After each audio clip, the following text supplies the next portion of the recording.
Bonjour mes chers élèves, j'espère que vous allez bien. Nous allons aujourd'hui poursuivre et terminer la séance 11 consacrée à la rencontre du monstre Scylla. Vous avez vu que c'était un monstre impressionnant, n'est-ce pas? Avec je ne sais combien de coups, de dents, etc. Enfin une horreur absolue. Et donc je voudrais terminer avec vous cette séance 11 aujourd'hui. Alors c'est une séance un petit peu particulière, je vous explique pourquoi. Parce qu'en fait, cette troisième partie de la séance 11 est une partie culturelle où je vais vous amener à découvrir des textes, à découvrir des tableaux. Et donc, à la suite de cette séance, il faudra vous connecter sur It's Learning. Tenez, je vous montre ici la connexion. Voilà, il faudra vous connecter donc à It's Learning, pardon, pour pouvoir instruire un questionnaire sur ce que vous aurez retenu au cours de cette fin de séance. D'accord? Ça va? Donc je vous rappelle que la fois précédente, nous avions abordé 3 points. Nous avions abordé une première partie que vous voyez donc sur votre droite, que j'ai appelée le monde des dieux. Une deuxième partie donc consacrée aux monstres. Et aujourd'hui, je travaille sur la troisième partie, parcours culturel. D'accord? Ça va? Alors en avant, je vais commencer par un tableau. Je commence par une image qui présente en fait Scylla. Alors regardez, vous avez sur votre droite donc un tableau qui est assez peu connu d'ailleurs, qui a été donc peint par Jacques Dumont, dit le Romain, et qui s'intitule Glaucus et Scylla. Donc ce tableau, vous le voyez, comprend 3 personnages, d'accord? Vous avez, si je commence par le personnage qui est ici, du côté de mon doigt, c'est-à-dire le plus à gauche, il s'agit donc de Glaucus. Tenez d'ailleurs, je vais le déplacer, je vais le mettre ici. Voilà. Donc on voit un Glaucus en fait qui est un être métamorphosé, hein, comme vous le constatez. Il a une queue de poisson, donc une queue de poisson et un haut de corps d'homme, d'accord? Ce qui rappelle d'ailleurs les sirènes dans une version moderne. Je reprends donc le tableau maintenant, et vous voyez en haut du tableau, vous avez un autre personnage. Il s'agit en fait donc de la nymphe Scylla, d'accord, que je vais déplacer, que je vais mettre ici. Et donc Scylla ici, n'apparaît absolument pas sous l'aspect d'un monstre, d'accord, d'un monstre marin. On voit effectivement une femme agréable, bien faite, bref, un être tout à fait ordinaire.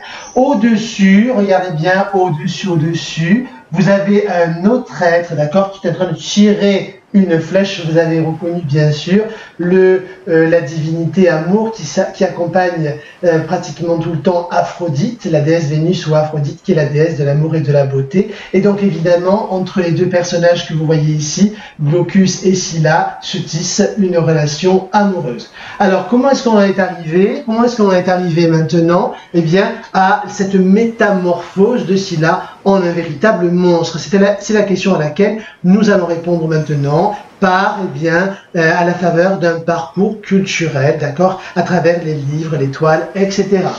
Alors, je ne sais pas si vous vous souvenez, j'imagine que oui, d'Ovide. Ovide, donc le poète latin que nous avons travaillé en classe. Nous avons travaillé sur un livre qui s'intitule Exact, les métamorphoses. Tenez, je vous montre l'édition sur laquelle vous avez travaillé, qui est donc une adaptation de Françoise Racmoul, consacrée aux métamorphoses d'Ovide. Dans cette édition que vous avez, donc sur votre droite, toutes les métamorphoses ne figurent pas. Ce que je veux dire, c'est qu'en fait, dans l'œuvre d'Ovide, dans les métamorphoses, il existe l'histoire de Glaucus et de Scylla, mais qui ne figure pas dans votre édition. Ça va? C'est clair?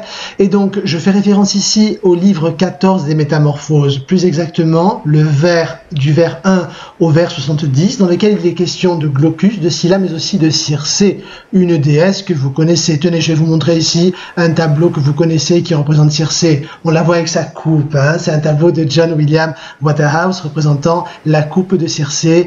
Circé, exactement, le titre c'est Circé offrant la coupe à Ulysse. Bon, alors, Circé, évidemment, donc, comme d'habitude, est amoureuse. Donc, elle est amoureuse de Glaucus, mais Glaucus refuse ses avances. Donc, que se passe-t-il? Circé, entre en fureur, c'est-à-dire s'énerve, d'accord, sort de ses gonds, et va donc se venger sur Scylla, transformer Scylla en un véritable monstre. Alors, cette histoire est racontée par Ovide, mais ce n'est pas l'œuvre d'Ovide ici que je vais considérer, c'est plutôt une adaptation faite pour les enfants qui a été créée par un écrivain connu connu du nom de Bernard Clavel. Tenez, je vous montre ici une photo de Bernard Clavel et je vous montre surtout la couverture du livre qu'il a fait paraître qui s'intitule Les légendes de la mer, d'accord? Légendes de la mer. Pardon, Légende de la mer, il n'y a pas d'article. Donc, dans cet ouvrage-là, Légende de la mer, Bernard Clavel reprend le mythe ovidien, c'est-à-dire en fait l'histoire d'Ovide, et l'adapte, d'accord, la rend beaucoup plus simple. Donc, c'est ce texte-là que je vais vous lire présentement pour que vous puissiez découvrir l'histoire de Scylla et de Glaucus qui n'est pas racontée par Homère, d'accord? Alors, en avant. Un jour, donc je vous lis le texte de Bernard Clavel, extrait de Légende de la mer, concernant l'histoire de Glaucus et Scylla. Un jour, un pêcheur grec nommé Glaucus mange une herbe magique et se transforme aussitôt en monstre marin, mi-homme, mi-poisson. Il part alors vivre dans une grotte sous-marine près de l'île de Délos. Un matin de printemps où le ciel était pur et la mer infiniment calme, Glaucus aperçut Scylla qui se baignait dans une crique où les vagues avaient déposé du sable aussi blond que ses cheveux et aussi soyeux que sa peau. Dès qu'il la vit, Glaucus en fut amoureux. Il s'approcha pour lui demander de l'épouser, mais il était si laid avec ses cheveux verts et son corps couvert d'écailles que la nymphe prit peur et s'enfuit vers l'intérieur de l'île. Alors, vous avez entrecroché donc un résumé de l'histoire. Glaucus fait préparer un filtre par la magicienne Circé, mais celle-ci est amoureuse de Glaucus. Bien, je poursuis.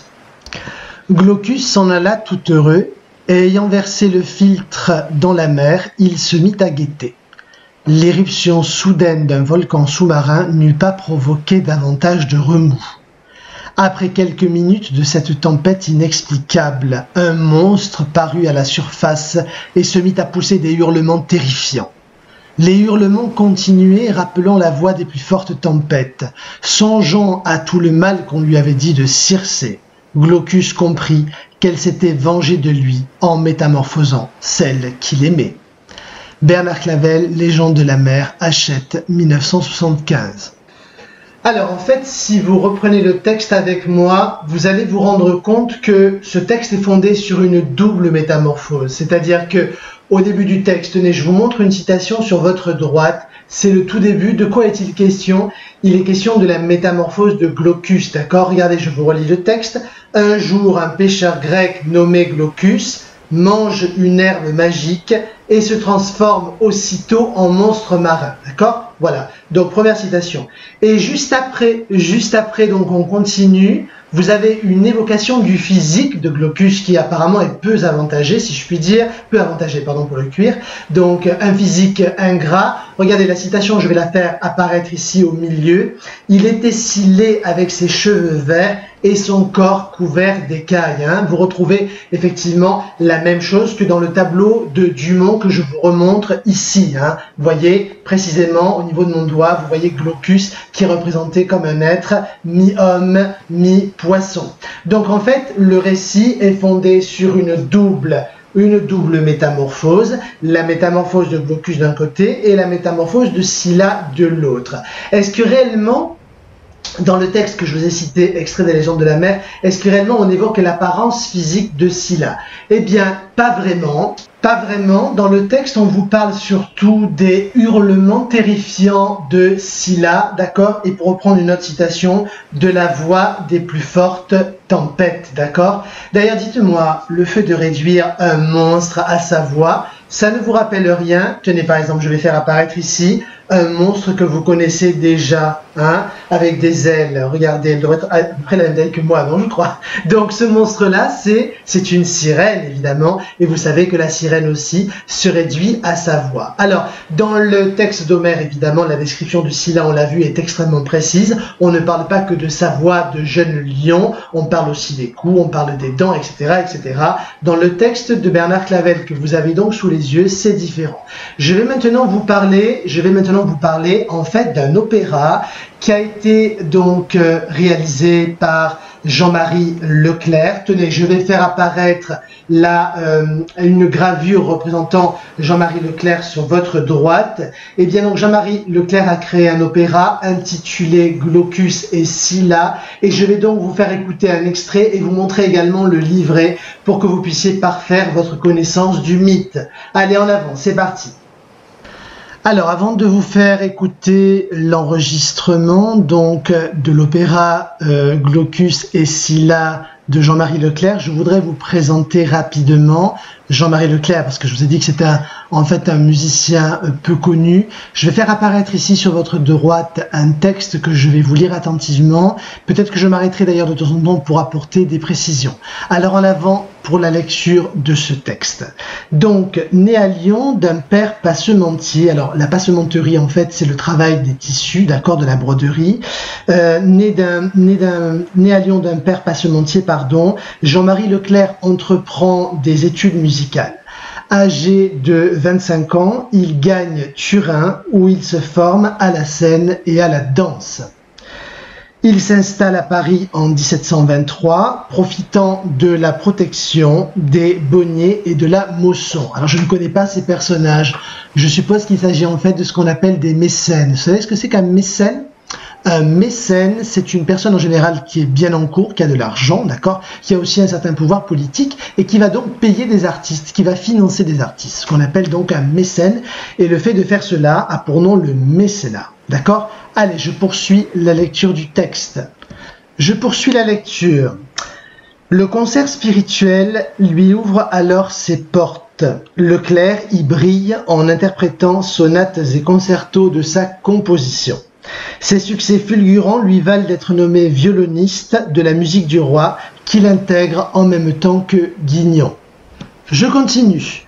Donc, les deux virtuoses ne s'entendent guère, si bien que Leclerc quitte son poste vers 1737.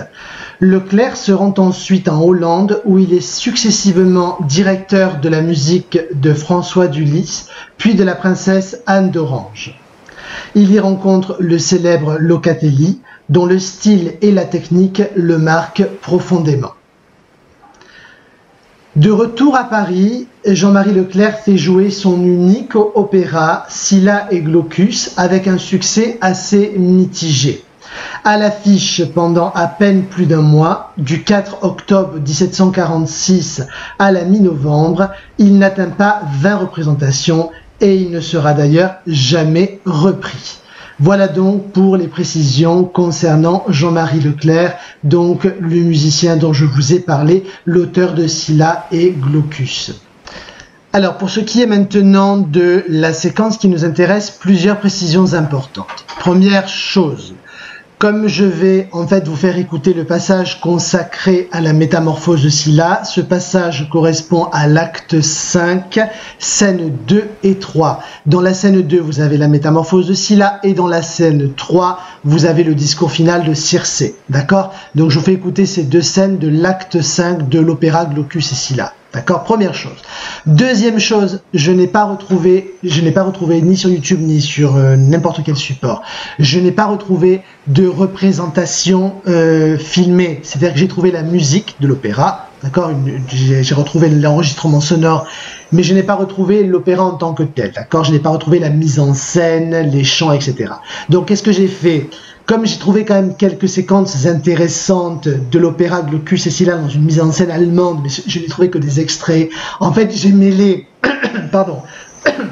j'ai mêlé les extraits filmés que j'ai trouvés avec la musique, d'accord? Mais sachez que les deux ne correspondent pas. La musique que vous entendez ne correspond pas aux images de la mise en scène que vous avez dans mon enregistrement vidéo. C'est bien clair cela? Donc, ça, c'est très important que vous le sachiez. Vous allez voir effectivement, tout en écoutant la musique et une mise en scène, mais qui ne correspondent pas. Il s'agit bien du même opéra, ça on est d'accord. Il s'agit bien de Glaucus et Scylla, il s'agit bien de Leclerc, mais il s'agit de passages qui ne correspondent pas à l'acte 5, pardon, scène 2 et 3. D'accord? Dernière chose aussi, je vais pour vous aider, parce que comme il s'agit d'opéra, la prononciation est un petit peu particulière, pour vous aider, en même temps que vous allez écouter la musique, je vais souligner sur le texte les passages importants et je ferai aussi apparaître la définition des mots difficiles. Ça va? C'est clair pour tout le monde? Et enfin, pour finir, n'oubliez pas que pour l'instant, vous ne prenez aucune note. Vous n'avez même pas besoin de sortir votre cahier de français. Vous écoutez simplement. Pourquoi? Parce que les notes, vous allez les prendre sur un devoir It's Learning, d'accord? Donc, sur un devoir It's Learning que je vous remettrai tantôt. Je le signalerai sur Pronote. Donc, c'est à ce moment-là que vous ferez un travail écrit sur ce que vous venez de voir et d'entendre. Est-ce que c'est compris pour tout le monde? Oui? Ouf! Alors, on passe maintenant à l'écoute de l'opéra de Jean-Marie Leclerc. C'est parti!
Et bien voilà, donc c'est la fin de cette deuxième partie de la séance 11 consacrée donc au parcours culturel.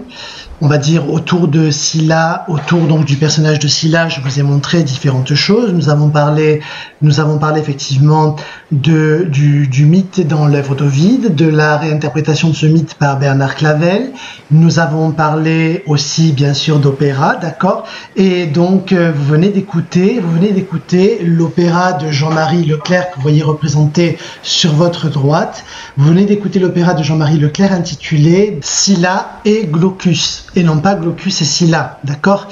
Alors, les extraits que vous venez d'écouter, en fait, sont des extraits que j'ai trouvés sur Internet, qui sont, en fait, c'est la toute première interprétation, le premier enregistrement, si vous voulez, de cet opéra qui a été fait par Joseph Gardiner, donc qui est un grand chef d'orchestre.